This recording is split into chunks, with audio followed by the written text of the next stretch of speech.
All right, today I'm doing a little bit of a different type of video. This is a secret, I guess, technique that I use. I mean, I don't know anyone else that does it. I'm sure there's a lot of people who do go through it.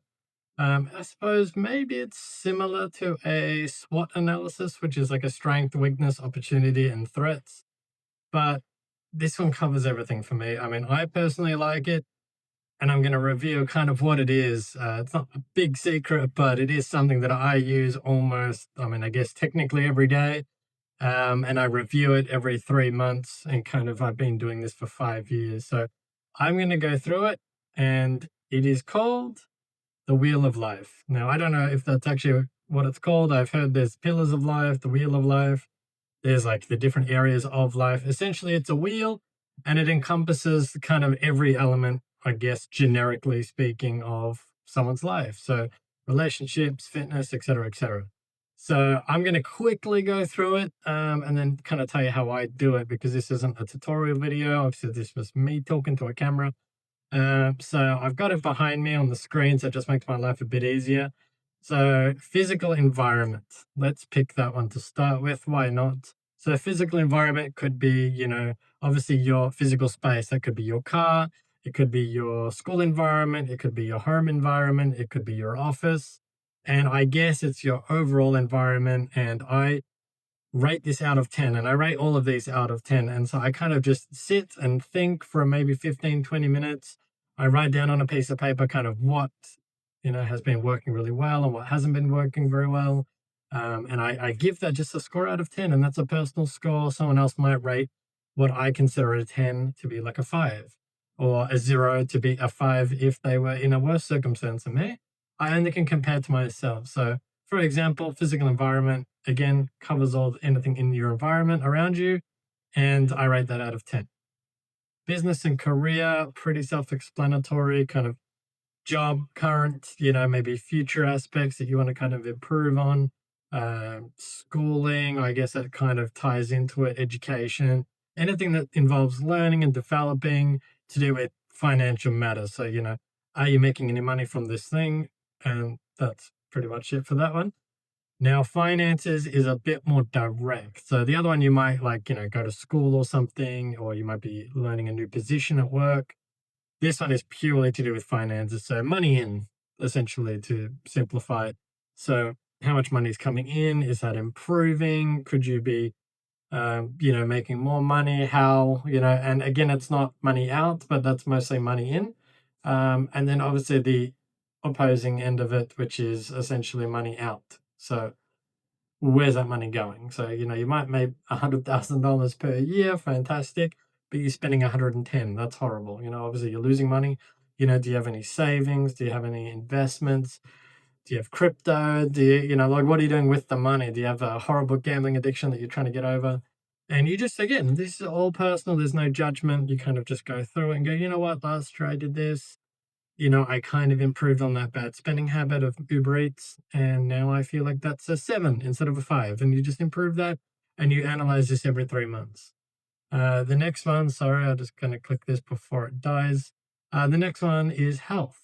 So pretty straightforward. How am I feeling? Now, that could be mental health, could be physical health, could be the health of those around me if you wanted to really extend it that far.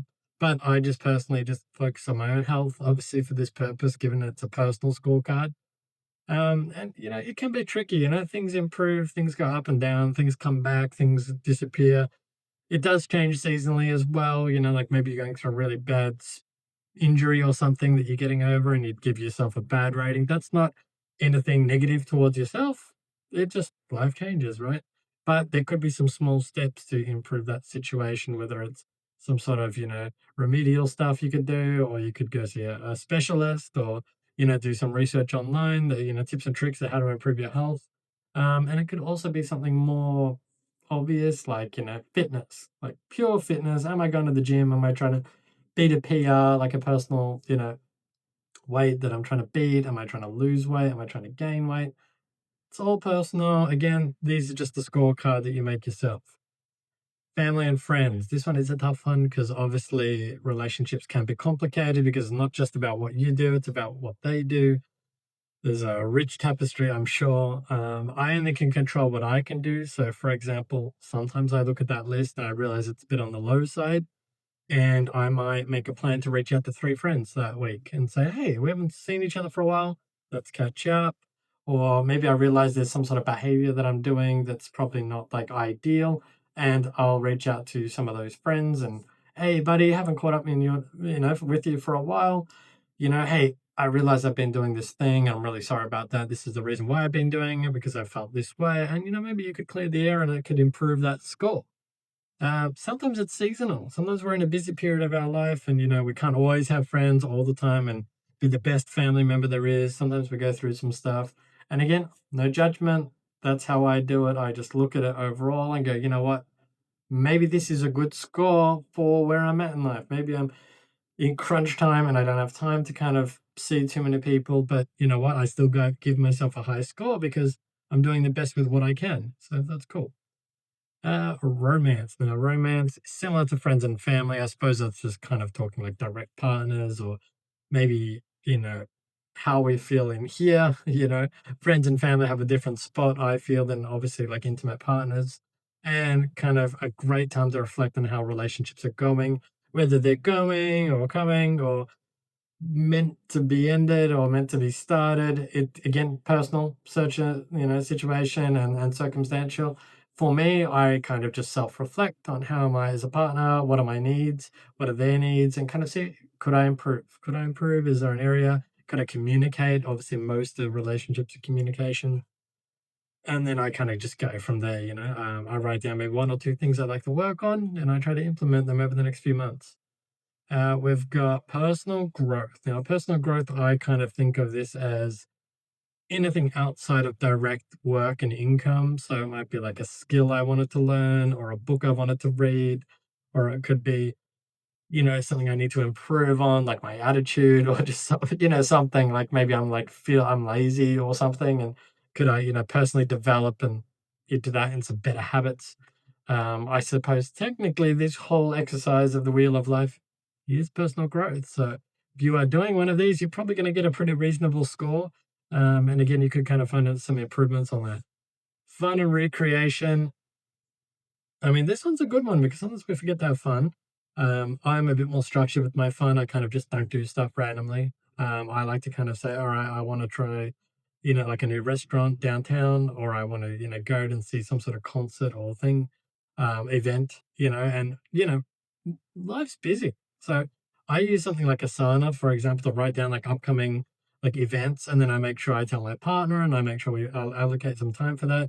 It doesn't have to be as robotic as I'm making it sound, just so you don't miss those key important ones. Like you can still do a random fun date night or just go for a random walk or play with the dog and do whatever you want. That's just normal fun. I like to play games, for example, in my spare time. I also read sometimes, obviously I do these videos. So it's not planned, but there might be a big show in town next week and I don't want to miss that. So let's put that one in there because that one means something to my partner. And it just means things don't get missed as easily. Obviously, things do go wrong sometimes, but that's a good one. So, yeah, again, I'm just going to quickly brief what this is for. So, it's called the Wheel of Life. Essentially, you've got, I think, 8 elements to it. You've got physical environment, business and career, finances, health, family and friends, romance, personal growth, fun and recreation. It doesn't cover every little nook and cranny. Like, obviously, there's like religious type of stuff, and I'm sure there's some sort of spirituality and some sort of, I have no idea, to be honest. There's probably some more elements to it. It's not all about money in, money out, and productivity. But this does give a pretty broad, like, brush stroke, I guess, over someone's life. So you might find that this is useful. Let's say you're focusing on work too much, but you've kind of let your relationship slip, too much relationship, and you've forgotten your own identity. You might be focused on money so much you forgot what the purpose was, and you're missing out on fun and not having any good relationships anyway. So what are you going to do with the money? This It's just a great overview, especially with health or something very vital like that. Like you can just forget the book in a doctor. This is a great way to have a reflection every 3 months, go through and be like, wow, my leg's still injured from 6 months ago. I should sort that out. You can boost that score up pretty quick, to a 7 or an 8. I don't think anything's ever been a 10 for me. I mean, I feel like I'm overall very, very happy. And obviously, that's maybe its own scorecard in a weird way, but this isn't for that. This is for like practical goal setting and, writing down objections. So that's what I do. I basically just go through this. I write down two or three things I could action over the next few months. I try to do it. I mean, I make a list, I make tick a few off, come back in 3 months, go through it and realize I didn't do half of them, and then just try again. And that's okay. So yeah, that's just something that I do. It seems a bit weird. Sometimes I tell people about this in my personal life and they think that's a bit robotic and a bit weird, but it's useful, I find. Like, I mean, how often do you think about fun and recreation as like a scorecard? Like, am I a fun person? Am I having fun? Is there anything new that I could be doing? Am I doing the same things over and over, playing the same old games? Is there new games I could be trying? I mean, something like that. I mean, you don't think about really. Health, again, people let it slide for months that they've got a problem. And this kind of stops that because at least every quarter you're kind of going through it and you're not just waiting 7 years before you realize you've got to lose 60 kilos. That's not a great spot to be in. It's easier to lose a few kilos than obviously a large amount of weight in one go. And if that is your journey, then great. It's never too late to start any of these topics like romance, friends, anything. It's all great. Yeah, so I thought I'd share. This video probably won't get any views because it's too long, and that's okay because I got it off my chest. And this is just something personally I do that nobody can judge me for because I find it fun, find it fascinating. Thank you for listening.